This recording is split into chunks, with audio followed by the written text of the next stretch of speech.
42장 9절 한 말씀 같이 읽습니다. 시작. 큰 용이 내어 쫓기니 옛뱀 곧 마귀라고도 하고 사단이라고도 하는 온 천하를 꿰는 자라. 땅으로 내어 쫓기니 그의 사자들도 저와 함께 내어 쫓기니라. 아멘. 주님 때문에 행복하십니까? 예. 나는 주님 때문에 행복한 사람 오늘 찬양하셨는데 나는 주님 때문에 행복합니다.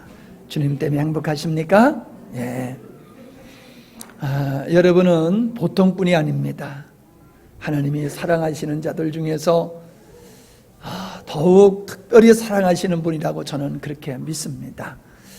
예, 우리 자신이 그리스도 안에서 얼마나 소중한 자인가를 알 때에 우리는 정말 행복한 삶을 살게 되는 줄 믿습니다. 환경 때문에 행복하게 사는 게 아니라 하나님 안에서 내가 얼마나 소중한 자인가를 알게 되어지면은 우리가 행복하게 살 수 있는 거예요. 그래서 환경과 여건과 상태가 어떠하든지 그건 그렇게 중요하지 않습니다. 그걸 깨닫는 여러분은 복된 여러분인 줄 믿습니다. 제가 오늘은 좀 특별한 설교를 좀 할까 합니다. 특별한 설교라고 해서 뭐 이렇게 사실 특별한 건 아니지만은 요즘 세상이 이렇게 가는 모습을 보면서 제 마음속에 어떤 생각이 드냐 하면은 정말로 주님 오실 날이 가까워오는구나 하는 마음이 듭니다. 왜 그런 생각을 갖게 됐는가? 그걸 여러분과 함께 나눠봄으로써 참으로 주님이 오실 날이 가까웠음을 우리가 몸으로 느끼면서 두려워 떠는 것이 아니라 기대하는 마음으로 또 더욱 우리가 신앙에 매진할 수 있는 그런 동기가 되었으면 좋겠다 해서 오늘 말씀을 그런데 맞추어서 드리려고 합니다. 그래서 오늘 말씀은 시대를 분별합시다. 제목을 그렇게 잡아봤습니다. 제가 농사꾼의 자녀로 태어났지만은 농사를 그렇게 져보지는 않았습니다. 근데 요즘 이제 콩밭을 만들어 놓고 콩밭 사이에다가 열무를 뿌리고 조금 농사를 져보니까는 힘든 게 있어요. 농사를 짓는 게 힘든 것은 별로 아닌 것 같아요. 그건 재밌어요. 하는 것만큼 이렇게 잘 자라주니까. 근데 힘든 게 뭐냐 하면은 병충해하고 벌레더라고요. 열무를 이제 뿌릴 때에는 이 열무김치를 제가 좋아하거든요. 참 이렇게 많이 뿌려놨으니까 많이 거두어다 내가 잘 먹겠다 하고 뿌려놨는데 바쁘잖아요. 바빠서 한참 못 갔다가 엊그저께 가봤어요. 그랬더니요 엄청 많이 나왔더라고요. 아주 그냥 수북하게 나왔는데 문제는 벌러지들이 다 잡숴버렸어요. 벌러지가 그걸 다 갉아먹어가지고 뼈대만 앙상하게 있더라고요. 근데 내가 어떻게 거기다가 농약을 줄 수 있습니까? 아니면 내가 가서 그걸 또 일일이 잡을 수 있겠습니까? 그래서 너희들 실컷 잡수세요 하고 그냥 와버렸어요. 산짐승이 와서 먹고 벌러지들이 먹고 병충해. 이거 농사 짓는 거 힘든 게 아니라 농사 짓는 노동이 힘든 게 아니라 이런 것과 싸우는 게 정말 이게 힘든 거로구나. 농사는 농사꾼이 져야지 나 같은 사람이 농사 지면은 고생만 하고 얻는 건 별로 없겠다 그런 생각이 들더라고요. 제가 이 얘기를 왜 서두에 꺼내냐 하면은 인생을 살아가는데 믿음의 생활을 하는 데 있어서도 이렇게 우리의 삶을 갉아먹고 좀먹고 어렵게 만드는 존재가 있다는 거예요. 지난번에 저는 그것이 죄다라는 말씀을 드렸습니다만은 오늘은 죄다라고 하는 표현보다는 사단의 유혹으로 우리들이 그렇게 죄된 삶을 살고 우리 인생과 믿음의 삶이 어려운 것을 여러분에게 말씀드려보고자 하는 겁니다. 저는 이 시대를 보면서 어떤 생각이 되냐면은 개인적으로 마귀에게 미혹되는 것이 아니라 집단적으로 이젠 집단적으로 마귀에게 사람들이 미혹되어서 자기들의 이익과 목적을 이루기 위해서 수단과 방법을 가리지 아니하고 살아가는 이 시대의 사람들의 모습을 보면서 이것이 바로 주님이 오실 날 가까워 온 세대의 모습이 아니냐라는 생각을 갖게 됩니다. 구약에서는 하나님께서 다니엘서라고 하는 묵시록을 통해서 세계 역사가 장차 어떻게 진행될 것인가를 보여주셨습니다. 그런데 그 역사, 예언한 대로 역사는 그대로 진행되었습니다. 그리고 그 예언한 마지막 단계, 예수 그리스도가 온 후의 후의 세대를 이제 끝으로 다니엘서에서 말씀을 해 주셨는데 그 끝 부분을 확대해서 우리에게 또한 보여주신 것이 요한계시록이다, 이렇게 보면 되겠습니다. 인류 역사를 전체를 보여주는 것이 다니엘서라고 하면은 시대의 마지막 토막을 확대시켜 가지고 자세하게 우리에게 보여주심으로써 마지막 시대가 어떻게 될 거냐, 즉 교회 시대가 어떻게 될 것이며 주님이 오실 때에 세상은 어떠한 모습을 가질 것이냐라고 하는 것을 우리에게 보여주심으로 시대를 분별하고 우리가 믿음의 생활을 더 바르게 하도록 하나님께서 그렇게 하신 것을 여러분이 깨달으시기를 바랍니다. 우리는 2년 전에 요한계시록을 한번 다루었습니다. 그 요한계시록을 다루면서 세 가지의 심판이 있는데 인심판, 나팔심판, 대접심판이 있었다 하는 걸 배웠습니다. 그런데 그 모든 심판은 믿는 자들에게 오는 것이 아니라 믿지 않는 자들에게 이러한 심판이 임하는 것을 우리가 배웠습니다. 오늘 저희들이 상고해 보고자 하는 말씀, 먼저 좀 성경을 앞부분에서 같이 찾아서 읽는 시간을 좀 많이 가지게 됐습니다. 요한계시록 16장에 보면은 이 16장에는 대접심판, 마지막 심판인 대접심판이 나오게 되어지는데 대접심판이 나온 16장에 이어서 17장에는 음녀와 음녀를 따르는 짐승의 심판이 나옵니다. 그리고 18장에 가보면은 바벨론의 심판이 나옴을 통해서 하나님께서 사단과 그를 추종하는 무리들에게 하나님께서 마지막으로 심판하시고 19장에 들어가서 어린 양의 혼인잔치가 나오게 되어지는 것을 우리가 보게 되어집니다. 그래서 20장과 21장에 가서는 이제 하나님의 의도하신 목적이 완성되어지는 그림을 우리에게 보여주면서 그 사이사이에 마지막 사단의 심판, 마귀의 심판, 그들이 어떤 행위를 할 것이냐라고 하는 것을 보여줌을 우리가 발견할 수가 있습니다. 자, 16장을 찾아보시고 16장 12절입니다. 그 여러 가지 번역 성경이 있는데 가장 그 원어와 가까운 그러한 그 번역본을 가지고 제가 여러분에게 읽어 드릴 터이니까 여러분이 보는 내용과 이게 좀 차이가 있습니다. 그러나 들여다보시면은 잘 이해가 될 겁니다. 16장 12절입니다. 여섯째 천사가 그 대접을 큰 강 유브라데스에 쏟으니 강물이 말라버려서 해 돋는 곳에서 오는 왕들의 길이 마련되었습니다. 또는 나는 또 용의 입과 짐승의 입과 거짓 예언자의 입에서 개구리와 같이 생긴 더러운 영 셋이 나오는 것을 보았습니다. 그들은 귀신의 영으로서 이적을 행하면서 온 세계의 왕들을 찾아 돌아다니는데 그것은 전능하신 하나님의 큰 날에 일어날 전쟁에 대비하려고 왕들을 모으려고 하는 것입니다. 15절입니다. 보아라, 내가 도둑처럼 올 것이다. 깨어 있어서 자기 옷을 갖추어 입고 벌거벗은 몸으로 돌아다니지 않으며 자기의 부끄러운 데를 남에게 보이지 않는 사람은 복이 있다. 새 영은 히브리 말로 아마게돈이라고도 하는 곳으로 왕들을 모았다. 자, 이제 저를 보시기 바랍니다. 이 말씀을 보면은 오늘 그리스도인들이 두려워하는 이 인류의 마지막 주님이 오실 때는 아마겟돈 전쟁, 마지막 세계대전이 아마겟돈에서 일어날 것이다. 이런 생각들을 가지고 있습니다. 그렇게 또 가르쳤어요. 세대주의자들이 그렇게 가르쳤는데,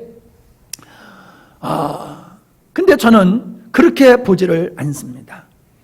여기서 보면은 용, 짐승, 거짓 선지자, 그리고 개구리와 같은 더러운 영, 귀신의 영, 이런 것들이 활동을 해요. 어떻게 활동을 하냐면은 전능하신 하나님의 큰 날에 일어날 전쟁을 대비해서, 이 전쟁을 대비해서 이러한 악한 영들이 세상의 모든 사람들을 거짓 이적으로 꿰어가지고 그들을 단결시켜서 하나님을 대적하게 되어진다라고 말씀하고 있음을 보게 됩니다.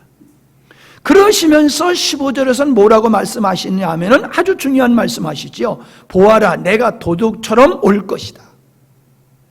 깨어 있어서 자기 옷을 갖추어 입고 벌거벗은 몸으로 돌아다니지 아니하며 자기의 부끄러운 데를 남에게 보이지 않는 사람이 복이 있다라고 하면서 성도들이 어떤 자세로 살아가야 되느냐? 악한 영들이 세상의 군왕들을 꿰어가지고 하나님을 대적하는 전쟁을 할 때에 하나님의 백성들은 총칼을 준비하는 게 아니라 깨어 있어서 주님이 오실 때에 부끄럽지 않는 벌거벗은 모습으로 있지 말고 아름다운 옷으로 입고 부끄러운 것을 가리도록 하는 자, 그게 복이 있다라고 말씀하고 있어요. 그러니까 뭡니까?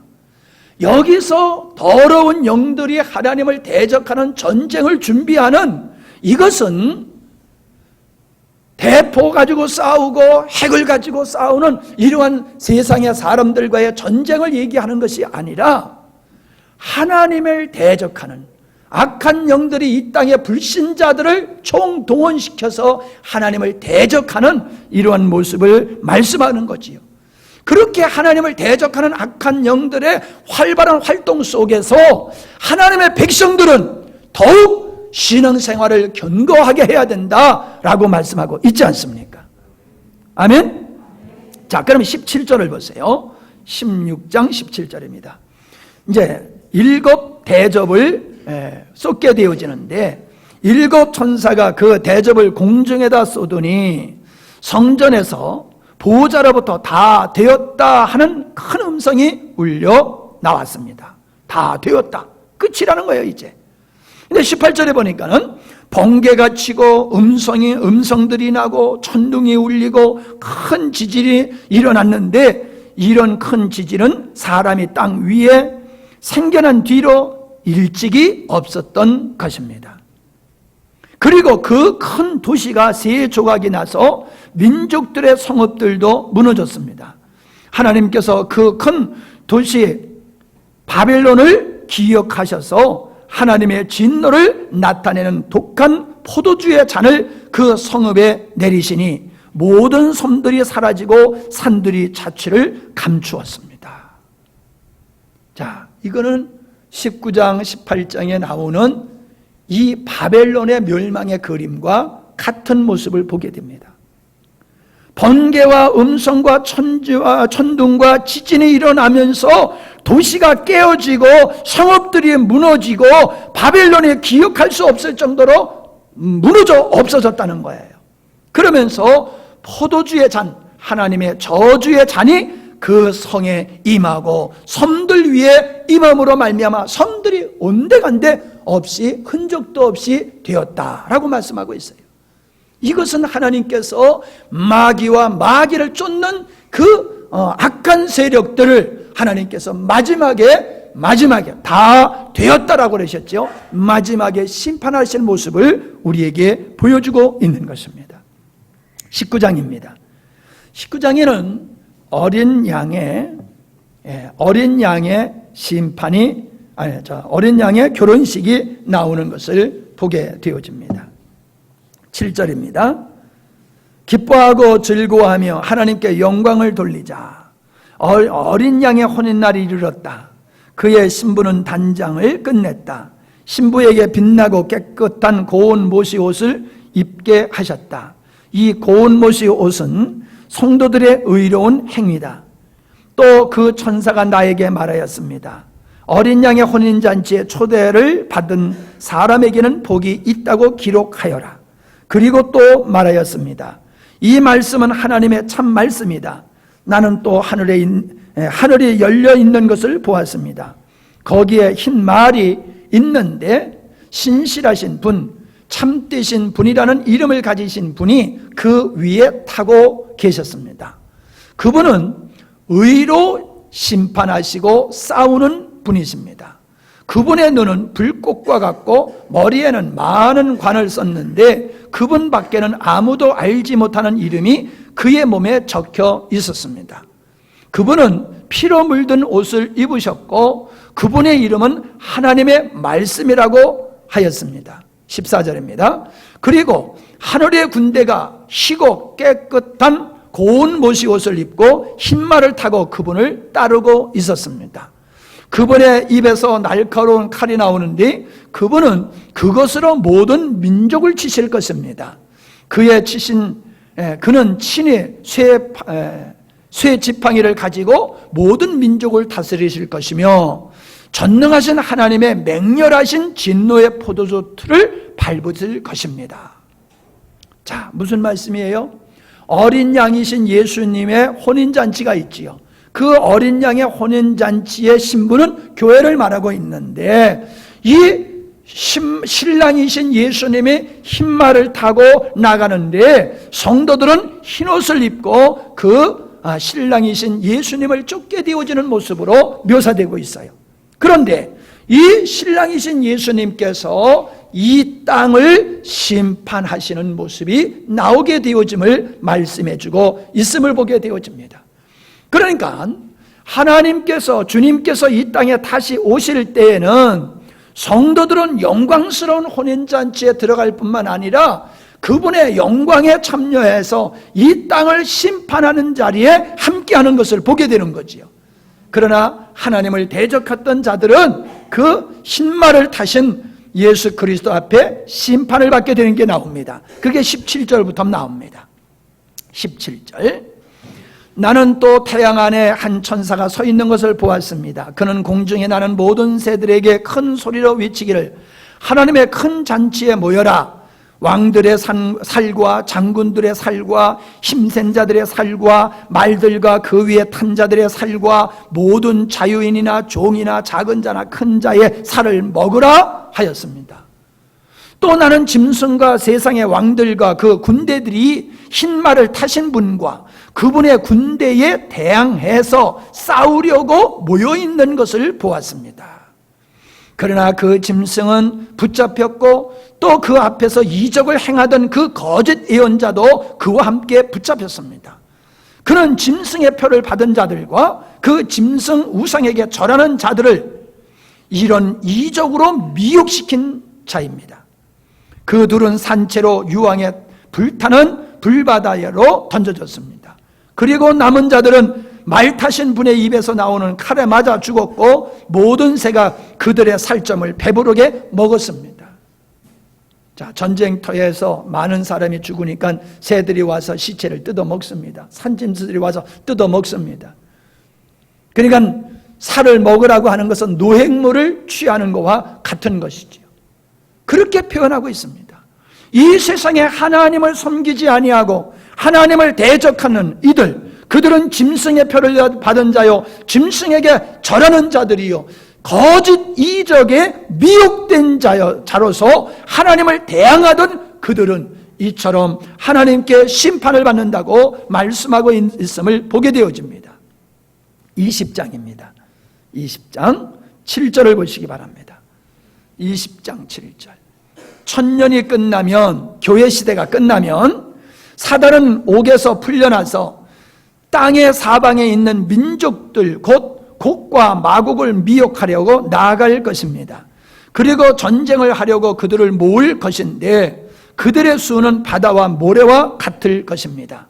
그들은 지면으로 올라와서 성도들의 진과 하나님께서 사랑하시는 도시를 둘러쌌습니다. 그러나 하늘에서 불이 내려와서 그들을 삼켜 버렸습니다.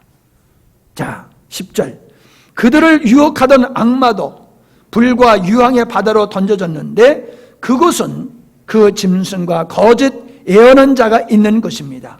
거기에서 그들은 영원히 밤낮으로 고통을 당하실 것입니다. 자, 1000년이 끝나면은 교회 시대가 끝나게 되어지면은 주님이 오실 날이 되는데 그 주님이 오실 날이 되어지면은 땅의 사방에 있는 민족들을 사단이 미혹한다는 겁니다.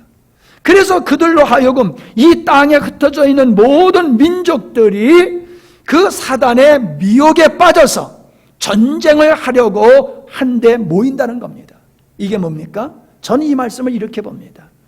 이 시대에 모든 사람들을 마귀가 미혹해서 그들을 하나로 묶어서 하나님을 대적하는 일을 펴게 될 것이다. 그게 마지막 시대에 이제는 서로 나누는 것이 아니라 종교로 나누어지는 것도 아니라 하나님을 믿는 무리와 하나님을 믿지 않는 무리로 양분될 것인데 하나님을 믿지 않는 무리들이 마귀에게 미혹된 그 무리들이 하나님의 백성과 하나님을 대적하는 역사가 마지막 시대에 일어날 것이다. 저는 그렇게 보고 있습니다.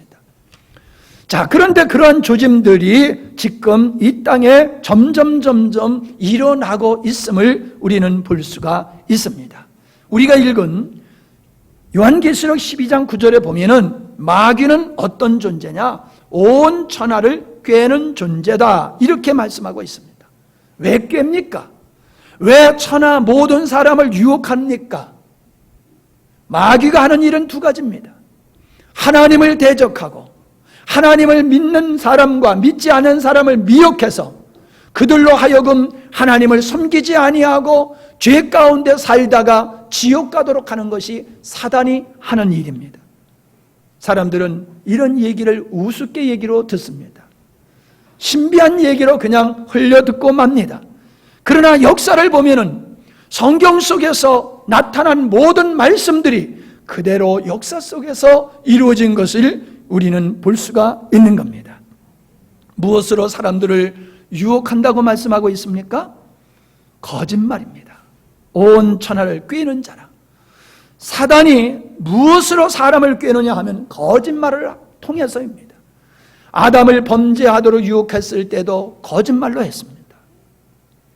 거짓말. 자, 저는 이 세상에 눈에 보이는 것들은 거짓말이라고 생각을 합니다. 그것은 무슨 얘기냐 하면은 우리가 보이는 눈에 보이는 것들은 영원한 것이 아니라는 겁니다. 제가 고향에 가보니까요, 고향이 40년 만에 고향이 완전히 딴 동네가 돼버렸어요. 내가 살던 그 모습이 하나도 없어요.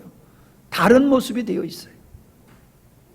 뒷동산에 가보면 바위 하나가 있는데 그 바위는 그냥 있더구만. 그런데 얼마나 많이 산천이 바뀌어졌는지 몰라요.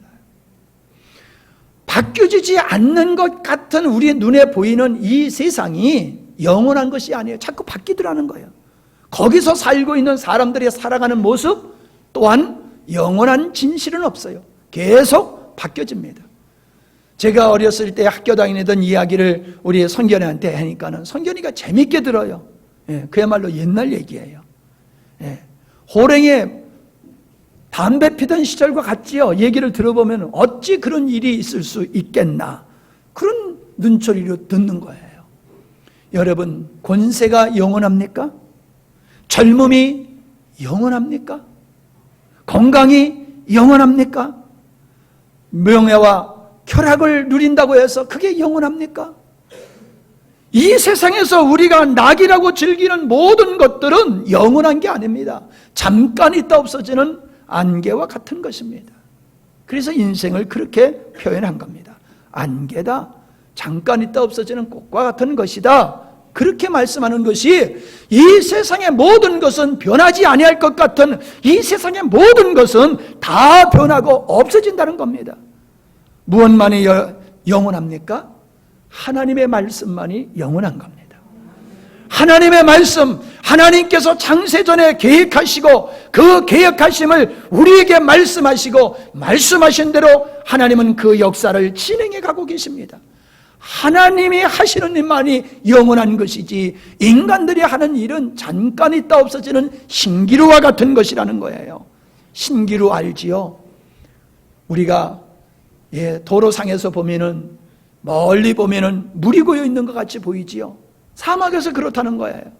사막을 이렇게 보면은 저 끝에 오아시스가 있는 것 같아요. 물이 있는 것 같아요. 그래서 사람이 저기 물이 있구나, 오아시스로구나. 그리고 가다 보면은 그냥 모래밭을 걸어가다 죽게 된다고 그러지요.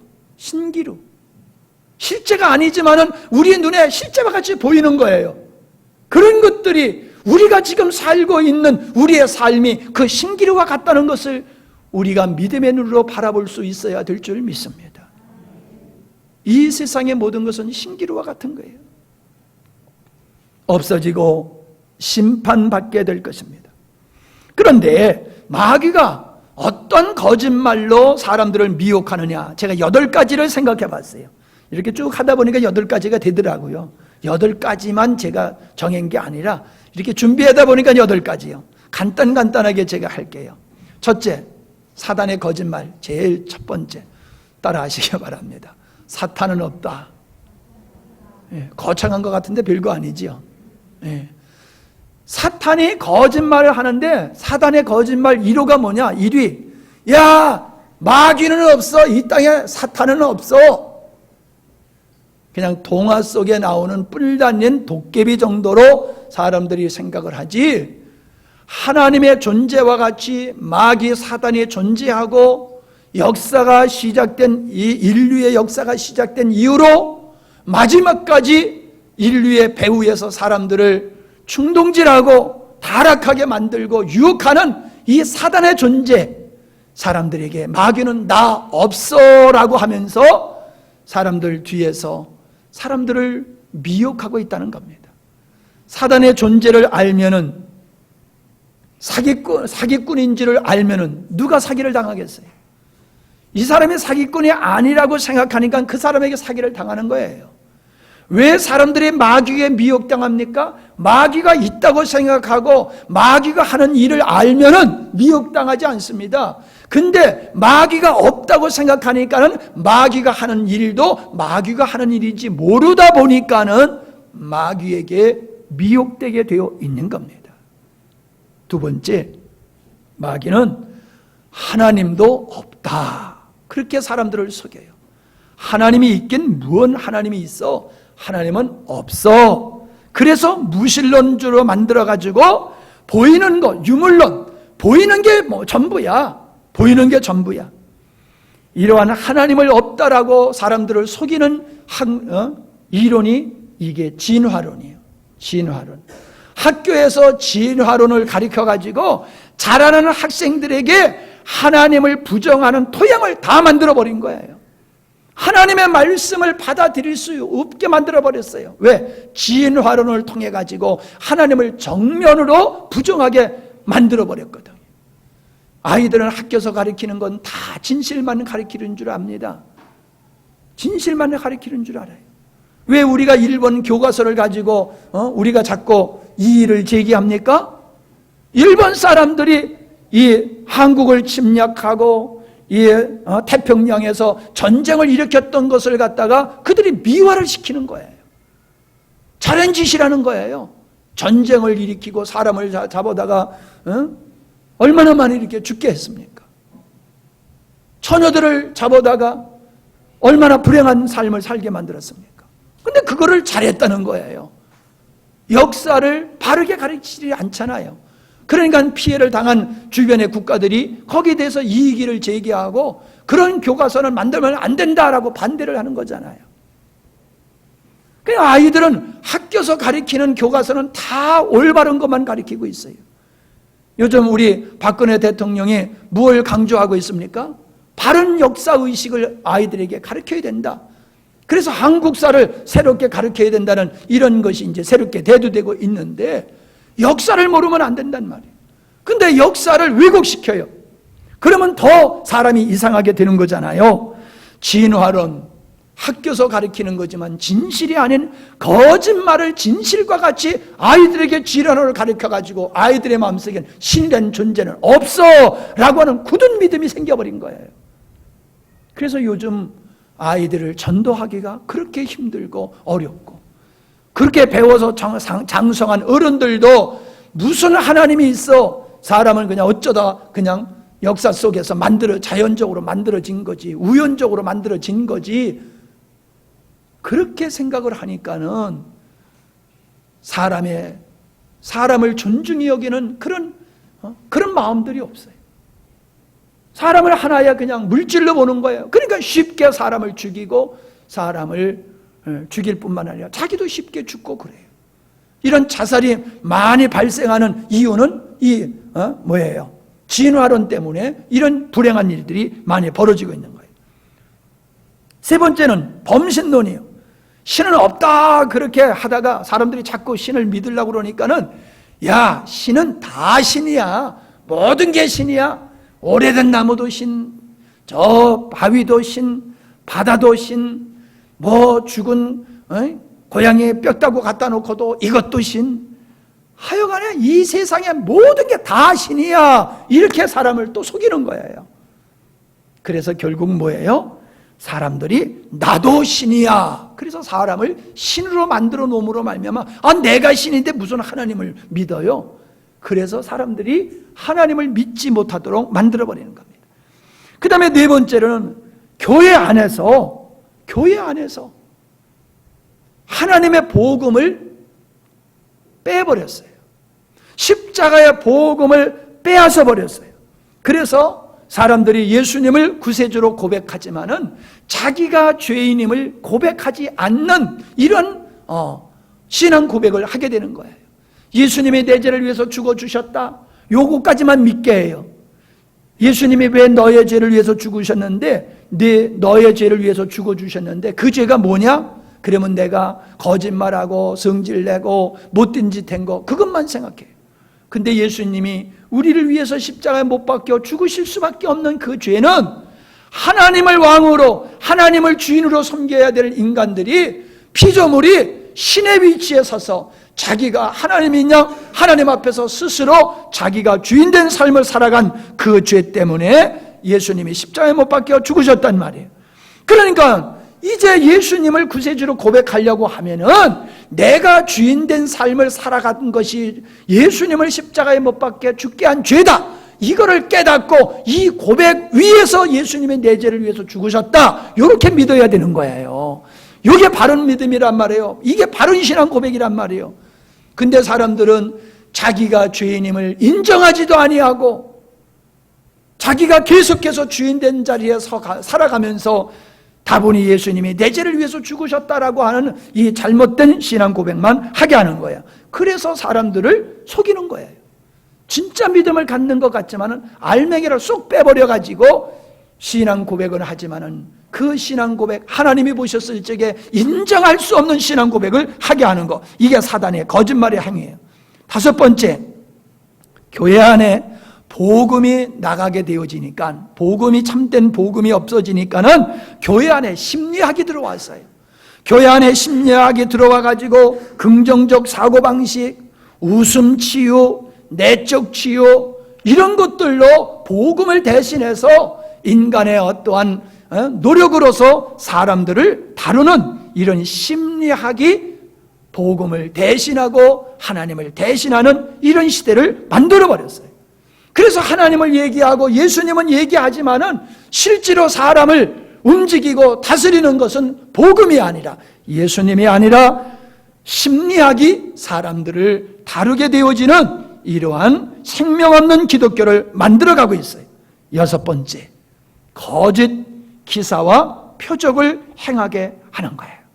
사람들은 자기를 위해서 살아가요. 자기를 사랑하면서 살아가요. 그렇기 때문에 사람들은 자기를 위하는 것을 원하는 거예요. 근데 사람이 살아가는데 내 힘으로 능력으로 안 되는 게 너무 많잖아요. 그러니까 신의 전능한 힘을 빌려가지고 사람의 힘과 노력으로 할 수 없는 일들을 신의 도움으로 하려고 노력하는 거예요. 그러다 보니까 뭐가 필요해요? 신의 손길, 신의 역사가 필요해요. 그게 기사와 표적이라는 거예요. 그래서 사람들은 영이요 생명이신 하나님의 말씀을 추구하는 것이 아니라 자기의 소원을 이루고 자기의 욕망을 이룰 수 있는 하나님의 기사와 표적을 원하는 거예요. 그러니까 마귀가 잘됐다, 저것들 회개도 아니하고 저것들 예수 믿는다고 하지만은 그냥 탐욕으로 가득 차 있는 저것들 지옥으로 끌고 가기 위해서는 저것들이 원하는 걸 주기만 하면 돼. 그래가지고 사람들이 원하는 거를 다 주는 거예요. 너 건강원해? 그러면 병도 건쳐주고, 그냥 기사와 표적을 보여줘가지고 별의별 희한한 일들이 막 일어나게 하는 거예요. 근데 사실 그거는 하나님이 하시는 일이기도 하지만은 마귀도 그런 일을 하는 거예요. 왜? 마귀는 천사였기 때문에 그런 일을 할 수 있어요. 그게 마귀가 하나님인 척하면서 하나님의 이름을 빌려가지고 거짓 기사와 표적을 행해가지고 사람들을 싹 속여가지고 다 지옥으로 끌고 가는 그런 일들을 하고 있음을 보게 되어집니다. 그래서 교회에 열심히 다니는 사람, 특별히 기도원에 열심히 쫓아다니는 사람들은 하나님을 믿는 게 아니라 기사와 표적을 믿고 그걸 예수님을 믿는다 하는 사람들이 있어요. 그러니까 기사와 표적이 있다고 그러면 그냥 가방 싸들고 가는데 말씀 들으러 갑시다 그러면 안 가. 재미없다고. 이게 오늘 시대의 모습이에요. 보세요. 오늘날 시대의 사람들이 말씀을 사모하는가 기사와 표적을 사모하는가? 요즘 시대의 교인들은 기사와 표적을 사모하지 말씀을 사모하지 않아요. 이게 사단의 거짓말에 이게 미혹된 사람들의 모습인 거예요. 7번째, 교회 안에다 가라지를 뿌려요. 교회 안에 가라지. 성경에서 가라지를 뭐라고 주님이 말씀하셨냐 하면은 마태복음 13장 41절에 보니까는 인자가 그 천사들을 보내리니 저희가 그 나라에서 모든 넘어지게 하는 것과 또 불법을 행하는 자를 거두어 불 속에 던지운다 그랬어요. 그러니까 이 가라지를 얘기하는 건데 이 가라지는 뭐냐면 다른 사람을 넘어지게 하고 불법을 행하는 자다 그렇게 말하고 있는 거예요. 그러면 넘어지게 하는 게 뭐냐? 다른 사람을 넘어지게 하는 것은 비진리, 진리가 아닌 거짓말을 교회에서 자꾸 거짓말을 성도들에게 선포하게 해가지고 거짓말에 속아가지고 사람들이 마귀에게 끌려가게 하는 거예요. 그러니까 거짓 진리를 선포하는 거, 이게 넘어지게 하는 것이고 불법을 행하는 거, 거짓말을 교회에서 선포하는 거, 이게 불법을 행하는 거짓 선지자를 말씀하고 있는 겁니다. 그러니까는 마귀들이 교회 안에서 목사님들을 갖다가 미혹을 하고 신학자들을 미혹을 해가지고 그들이 복음, 참다운 복음을 전하는 것이 아니라 사람들이 좋아하는 이야기만 하게 만들고 도덕과 윤리적인 얘기나 하게 만들고 심리학적인 얘기나 하게 만들고 체면수를 배워가지고 예수의 이름으로 하면서 체면수를 걸어가지고 사람들을 그냥 막 현혹시켜가지고 하나님이 역사하는 양 이렇게 만들어가지고 헌금이나 많이 만들게 내게 하는 이런 이상한 사람들이 부흥 강사라고 하면서 댕기는 사람이 많아요. 여러분 그런 사람 못 봤지요? 그러니까 우리는 그런 부흥회를 안 하는 거야. 아예. 부흥 강사들을 사람 쓰러뜨리는 이 체면수를 가리키는 데가 있단 말이에요. 목사님들이 가가지고 은혜 받는 게 아니라 체면수를 배워. 체면수를. 그래가지고 와서 부흥회 와가지고 체면술로 사람들을 쓰러뜨리는 이런 일들을 하게 한다니까요. 방언은요 성령님만 방언을 하게 하는 게 아니에요. 귀신의 역사 속에서도 방언을 해요. 불교에서도 방언을 해요. 방언. 불교 믿는 사람도 방언을 해요. 그건 귀신의 방언이란 말이에요. 귀신의 방언. 하나님의 참 방언이 아니라. 이러한 사단이 교회 바깥에서만 역사하는 게 아니라 교회 안에 들어와 가지고 그 엄청나게 이렇게 사람들을 미혹해서 끌고 가고 있어요. 여덟 번째는 뭐예요? 과학이요, 과학.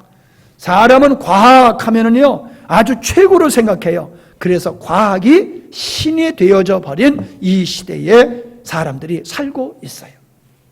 우리는 이 시대가 영적인 것은 과학으로 입증할 수가 없는 것이잖아요. 예. 마음이 아파. 마음이 아파. 알아요, 몰라요? 예. 마음이 아파 본 적 있지요? 근데 마음이 어디 있어요?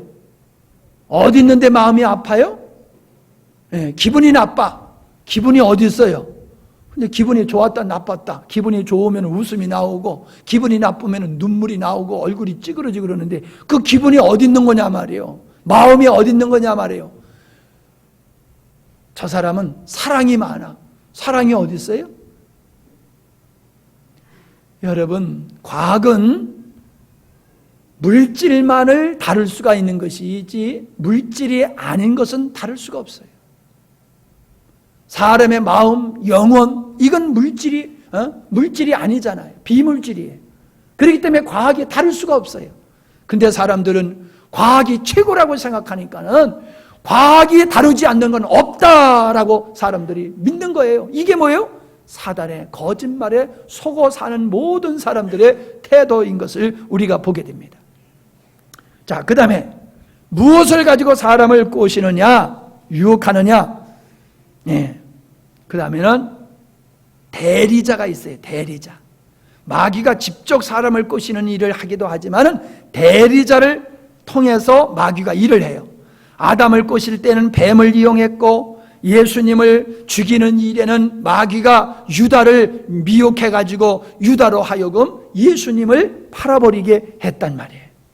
그런데 에베소서 2장 2절에 보니까는 마귀를 어떻게 표현하고 있느냐면은 그때에 너희가 그 가운데서 행하여 이 세상 풍속을 쫓고 공중의 권세 잡은 자를 따랐으니 지금 곧 불순종의 아들들 가운데서 역사하는 영이니라. 마귀가 어디서 역사하느냐면 불순종하는 사람들, 즉 불신자 가운데서 마귀가 역사하고 있다는 거예요. 불신자들. 그래서 이 세상의 불신자들을 사용해가지고 하나님의 교회를 박해를 해요. 여러분, 관심이 없어서 그렇지요. 대한민국에 있어서도요, 북한의 세력이 남한의 기독교를 아주 암적인 존재로 보고 있는 거예요. 북한이 남한을 볼 때에 이 남한의 교회만 없으면 적화 통일시키기가 너무너무 쉬워. 근데 교회가 있기 때문에 이 적화 통일시키기가 어려워요. 그래서 남한의 교회를 없애야 된다. 남한의 교회를 없애기 위해서는 어떻게 해야 되느냐? 남한의 교회 지도자들을 죽여야 된다. 암살시키면 난리가 일어나니까요. 남한의 교회를 없애기 위해서 남한의 큰 교회의 목사님들 비리를 캐는 거예요. 뒤에서 싹 다니면서 목사님 비리를 캐가지고 세상에 폭로를 시켜버리는 거예요. 아무개 목사가 이렇게 부정한 짓을 했다라고 나팔을 불게 만들어요. 그러니까는 존경했던 목사님이 저런 부분이 있어 이래가지고 성도들이 떠나버리고 세상에서 예수님 안 믿는 사람들이 목사는 다 사기꾼이구만, 이렇게 생각하고 예수님을 안 믿게 만들어버리는 거예요. 그래서 점점 교회가 교세를 지금 잃어가고 있어요. 여러분, 목사님들의 잘못이 있다라고 하면은 그건 부끄러운 거지요. 그러나 이 세상에서 어떤 사람이 속담으로 얘기하면 털어서 먼지 안 날 사람이 어디 있어요? 목사님들만 그렇습니까? 그러면 저 절에 있는 스님들은 안 그렇습니까? 저 신부님들은 안 그렇습니까? 그런데 절에 스님들의 비리를 폭로하는 일은 안 생겨요. 유독 교회의 큰, 그것도 시골교회 이광범 목사 같은 사람 비리 켜가지고 신문에 내는 건 없어. 저 도시의 큰 교회 목사님들의 비리만 터뜨려. 그러니까는 큰 교회 목사님들은 다 사기꾼으로 사람들이 생각하잖아요. 그 비리 내용이 맞을 수도 있고 음해일 수도 있어요. 나는 그분들을 두둔하자고 하는 얘기가 아니에요. 문제는 뭐냐 하면은 어둠의 세력들이 사단에 의해서 교회를 이 땅에서 교회의 존재를 없애기 위해서 지도자들을 갖다가 죽이는 일을 하고 있어요. 기독교 사회 지도자들을 또 이렇게 어떤 사건에 연루시켜가지고 정치 생명을 갖다가 끊어버리고 지도자의 길을 가지 못하도록 순을 끊어버리는 이런 일들을 이 땅에 어떤 종교가 또 그 일을 뒤에서 배후 조정하고 있어요. 나 이제 말 조심해야 돼. 왜냐하면은 이걸 인터넷에 올리잖아. 가만히 생각하니까 인터넷에 올리니까 우리끼리 얘기하면은 뭐 막 얘기해도 괜찮은데 인터넷에 올리니까는 이게 이제 그 실명을 얘기하고 그러면 이게 좀 곤란하더라고. 그래서 이제는 옛날에는 그렇게 빵빵 얘기했는데 이제는 그러면 안 되겠더라고. 아유. 그래서 이제 내가 어떤 종교 얘기는 안 했지만은요, 기독교를 진멸하기 위해서 어떤 종교가 사회운동, 아주 이 건강한 NGO 같은 그런 탈을 쓰고서 교회를 음해하고 교회 지도자들을 갖다가 죽이는 일들을 하고 있어요. 이게 우리나라에서 지금 벌써부터 일어나고 있는 일이에요.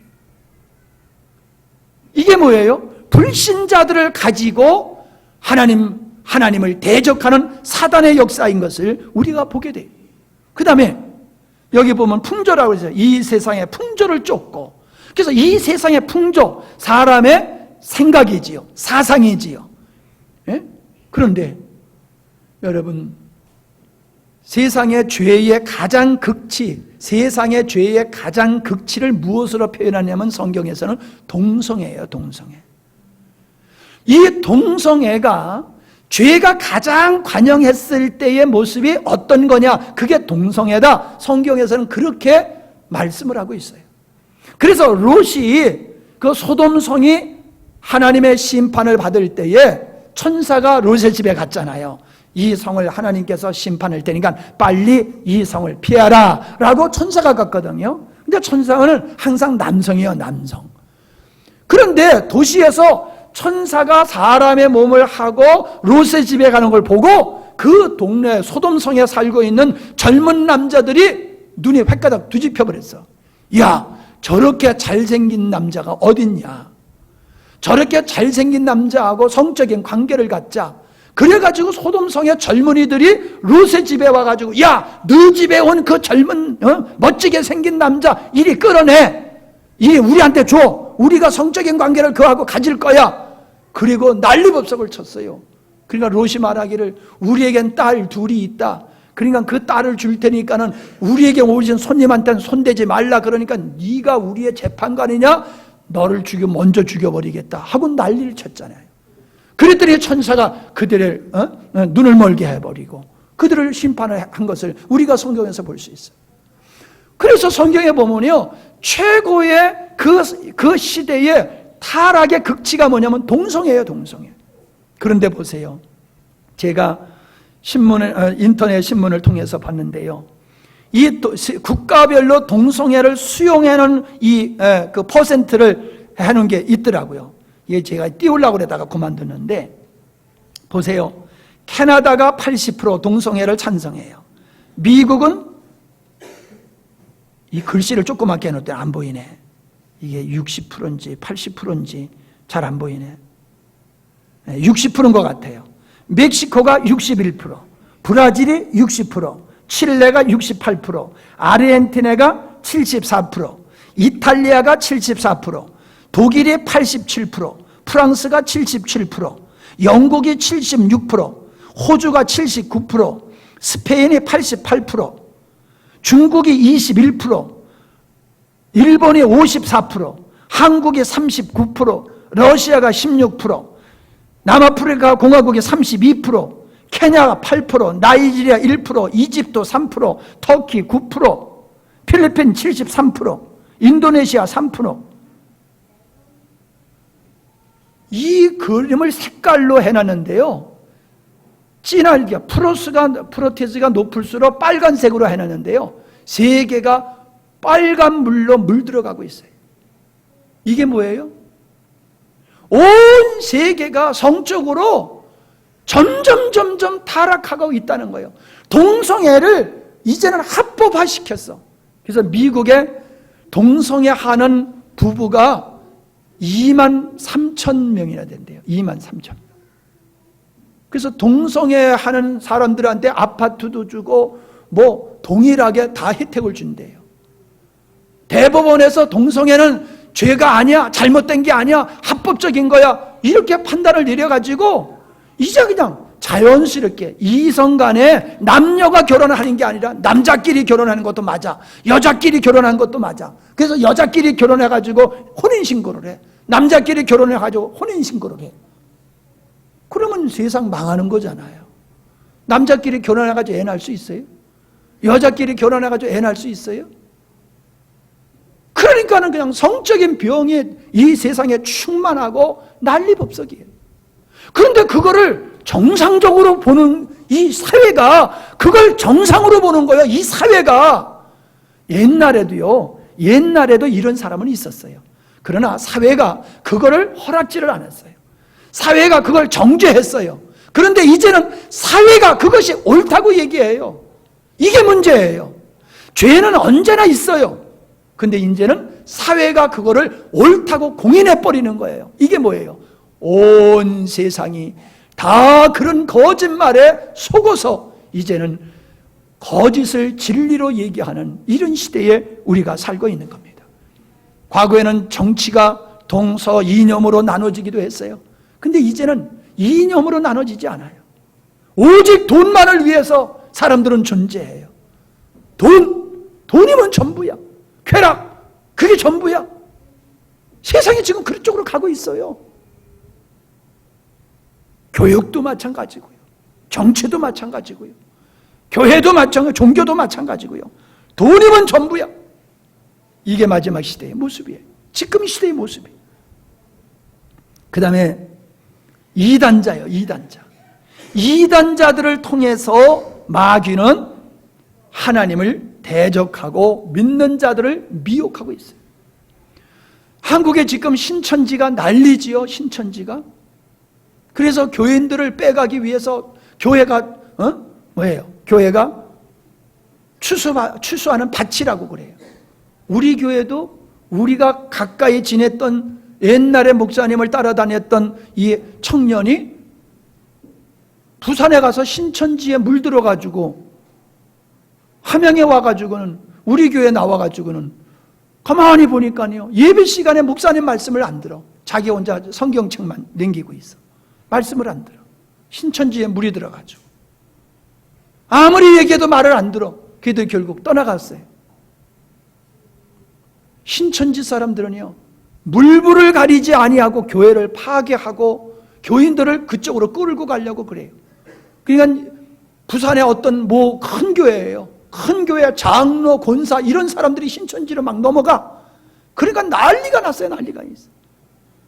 나는 그걸 보면서요 난리 날 거 없다. 쭉정이들은 다 그리 가는 거다. 난 그런 생각이 들더라고요. 쭉정이는 다 그리 가는 거예요.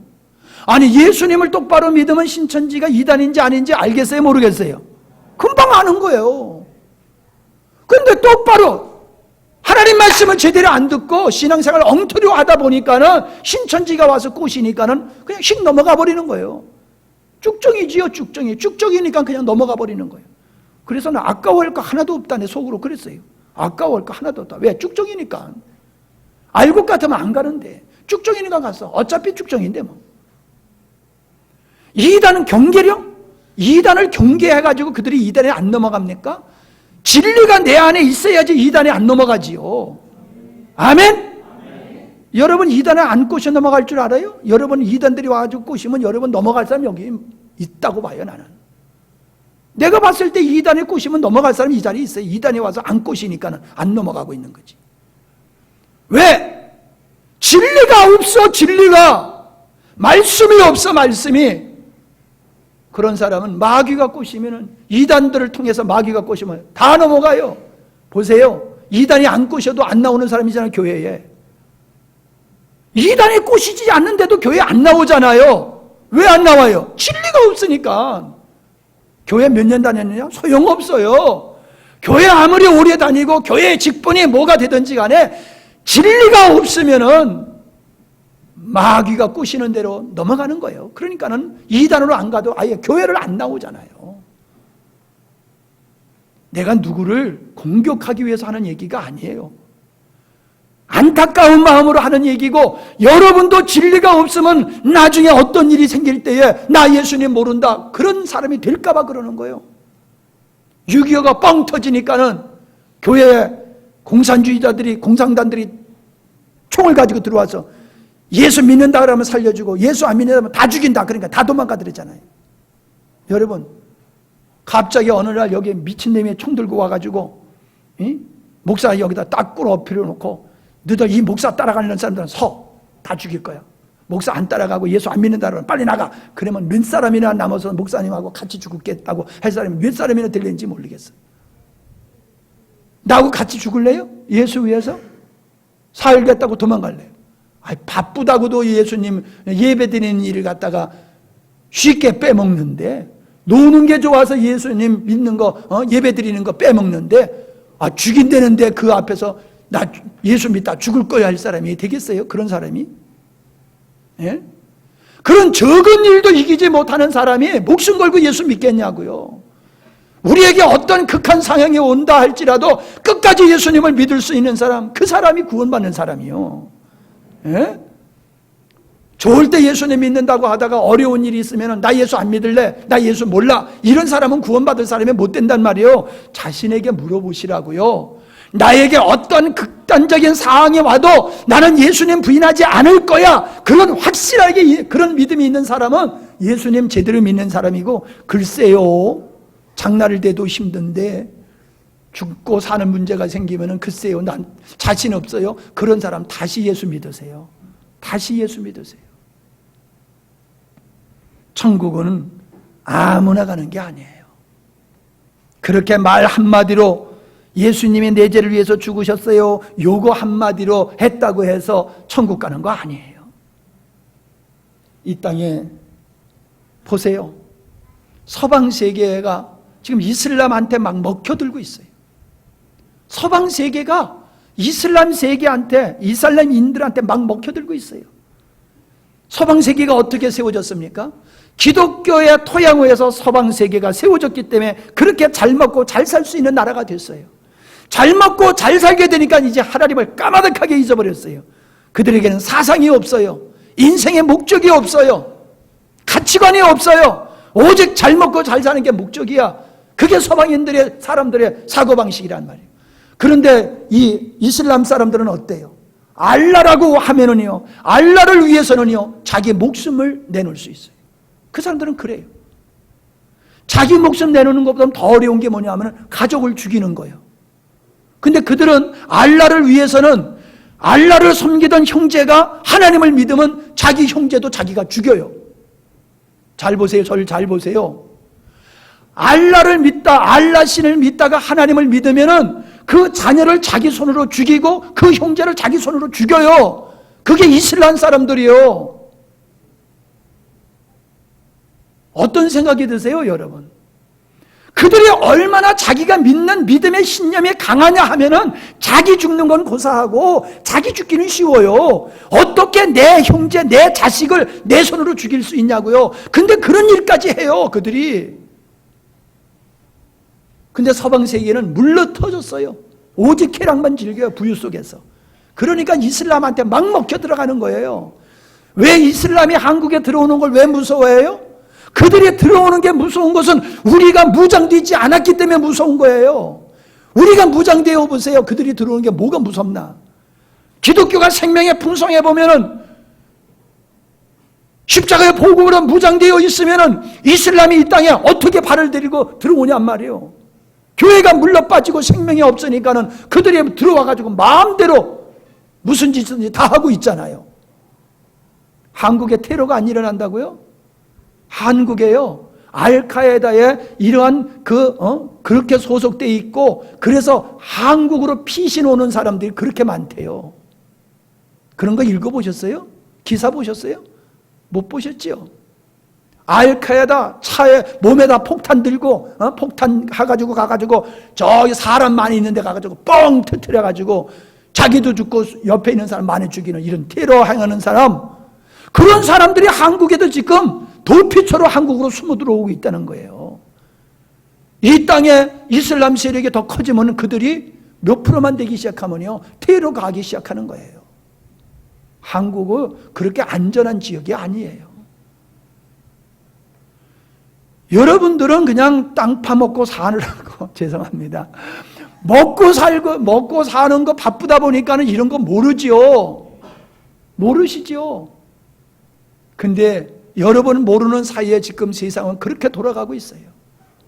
세상은 주님이 오실 날을 착착착착 준비하고 있고 그런 현상이 뚜렷하게 우리 눈앞에 보이고 있어요. 어떻게 하실 겁니까? 이걸 보고 두려워하실 겁니까? 아니에요. 이걸 보고 두려워하는 게 아니에요. 와, 그렇구나. 어쩌면 하나님께서 말씀하신 대로 그대로 이루어지나? 야, 마지막 시대의 마귀는 최악의 발악을 하고 있구나. 믿는 자들을 미혹하기 위해서 별의별 수단을 다 쓰고 있구나. 이걸 보니까 진짜 성경은 맞는 거고 주님 오실 날에 가까워 있는 건 맞구나. 그래서 여러분은 사단의 거짓말에 속아 넘어가지 말고 정신 차려 예수님 믿어야 되는 거예요. 정신 차려서. 우리 영광스러운 교회가 성도의 숫자가 많으면 좋겠지요. 근데 많아질 수가 없어. 왜? 사람들은 마귀에게 다 미혹돼 가지고 안 믿어. 더욱이 십자가 복음 얘기하면 더더욱 안 믿어. 그런 가뭄에 콩나듯이 그렇게 정말로 복음의 사람 만나보기 힘든 이 시대에 여러분들은 얼마나 소중한 사람인지 몰라요. 우리 깨어 있어서 믿음의 생활 합시다. 네? 정신 차려 예수님 믿어야 돼요. 이 시대를 하나님의 눈으로 바라볼 때에 우리가 그렇게 헐렁하게 예수님 믿을 시대가 아니에요. 정신 차려 예수님 믿고 우리 엄마 아빠들 정신 차려 자녀들에게 신앙 물려주세요. 땅 안 물려줘도 괜찮아. 집 안 물려줘도 괜찮아. 자녀들에게 확실한 신앙을 물려주시기 바랍니다. 자녀들이 예수님 안 믿고 자기만 위해서 살다가 지옥 가면은 여러분 책임이에요. 여러분이 예수님을 잘 믿는지 잘 못 믿는지는 뭘로 알 수 있느냐? 자녀들을 믿음으로 잘 길렀느냐 잘 기르지 못하느냐, 그것으로 판단하는 거예요. 아무리 여러분이 예수님을 잘 믿는다 할지라도 여러분의 자녀들을 하나님의 말씀으로 바르게 양육하지 못하면 예수님 엉터리 믿는 거예요. 지옥이 있는데 어떻게 자식을 전도 안 하고 예수 안 믿게 할 수 있어요? 그것도 어릴 때서부터 믿는데 중간에도 아니고. 여러분이 늦게 예수님 믿으셨습니까? 그러면은 회개하시고 어릴 때서부터 우리 자녀가 어릴 때서부터 내가 예수님 믿고 우리 자녀들을 어릴 때서부터 말씀으로 양육하지 못한 거 이거 회개하셔야 돼. 내가 일찍이 예수님 못 믿은 거. 그래서 일찍이 자녀들에게 예수님 전하지 않아가지고 지금 자녀들이 예수님 안 믿고 불신자들로 살고 있는 그 자녀들을 위해서 여러분의 피눈물을 흘려가지고 그 자녀들을 전도해야 돼요. 생일날 뭐 선물해 주니까 좋아하지 마세요. 생일날 돼가지고 애들이 뭐 해준다, 한갑 때 뭐 해준다, 칠순 때 뭐 해준다 그러면 야 칠순 선물로 너희들 꼭 교회 나가야 돼. 그게 안 되면 팔순 기다렸다가 팔순 선물로 너희들 교회 나가야지 돼. 뭔가 자녀를 예수님 믿도록 여러분이 나름대로 애쓰고 수고해야지. 그냥 맹놓고 있다가 언제 믿게 되면 믿겠지. 언제 믿어요? 가만히 있으면 믿을 것 같아요? 자녀들 지옥 가면 여러분 책임이에요. 부모님 지옥 가면 여러분 책임이에요. 가족을 전도하는 게 쉽지는 않지만은 안 하면 안 되는 게 가족 전도예요. 가족만 전도해도 우리 복음화 될 수 있어요. 근데 가족 하나 전도하지 못하니까는 난 그 믿음 가지고 나 어떻게 천당 가려고 그러는지 나는 이해가 안 돼. 아니 천국이 있으면 가는 게 좋은데 천국 못 가는 사람 지옥 가는 걸 알면서 어떻게 가족이 예수 안 믿는데 어떻게 그걸 보고 있을 수 있냐 말이요. 말이 안 되지. 어떻게 그런 믿음으로 천국 갈 수 있다고 믿고 있어요. 이제 담대하게 일어나시기 바랍니다. 예, 그렇다고 여러분 지옥 간다는 얘기가 아니요. 그만큼 여러분 우리의 믿음이 시원찮다는 얘기지. 그러니까 우리의 시원찮은 믿음 가지고 능력 있는 믿음으로 착각하지 마시고 능력 있는 믿음으로 가족을 구원하는 여러분 되시기 바랍니다. 세상을 부러워하고 쫓아가지 마시고 말씀에 굳게 서서 확실한 믿음 생활하시길 주의 이름으로 부탁합니다. 기도합니다. 아버지 하나님, 세상에 되어져가는 일을 볼 때에 세상에 온통 마귀에 미혹되어서 하나님을 부정하고 하나님을 대적하는 이 세력들이 점점 많아지는 것을 보면서 마지막 때가 되었기에 사단의 역사가 이렇게 크구나 하는 것을 종이 볼 수가 있었습니다. 그래서 하나님 안타까운 마음으로 사랑하는 성도들과 함께 깨어 각성해서 마귀의 미혹에 넘어지지 말고 바른 믿음의 생활을 하자고 말씀을 나눴습니다. 우리 성도들 이 말씀 한 귀로 듣고 한 귀로 흘리지 않게 하여 주시옵시고 하나님의 말씀 앞에 도전받고 하나님의 말씀으로 온전히 서가는 귀한 성도들 되게 해 주시옵시고 특별히 우리 어린 자녀들 어릴 때서부터 날씨린과 같이 하나님의 말씀에 부여잡혀 주님의 이끄심을 따라 성장하고 그렇게 살아갈 수 있는 귀한 자녀들이 될 수 있도록 축복하여 주시옵소서. 예수님의 이름으로 기도하옵나이다. 아멘. 다 같이